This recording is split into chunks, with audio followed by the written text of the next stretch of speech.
You'll need some fabric paint of whichever colors you choose. You'll need some paint brushes to paint with. You'll also need a shirt. A tank top, a t-shirt, or a long sleeve shirt works because you're going to be cutting it. You'll need a container to mix paint colors if you choose.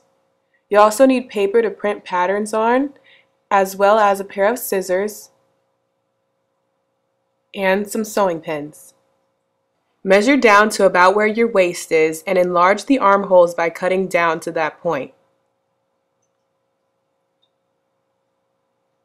You might also want to create a few slits or cut it into a crop top.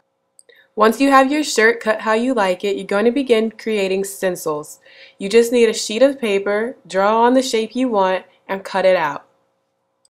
Native prints are often very geometric and triangular. I traced this from an image I found online.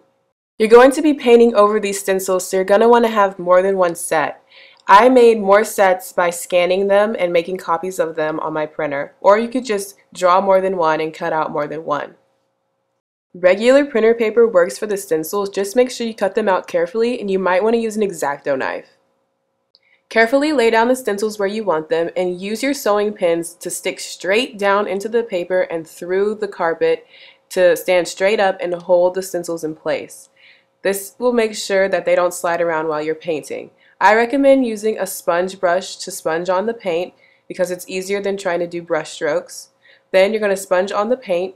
You can be creative with your stencils and layer them like I did here, or you can just use one at a time. Carefully remove the stencils. You can wait for it to dry first, or you can just be very careful and lift it up while it's wet, and you should have a perfect little stamp like this. Be creative with how you lay the stencils down and what colors you use. Have fun with it, and your shirt should turn out looking something like this.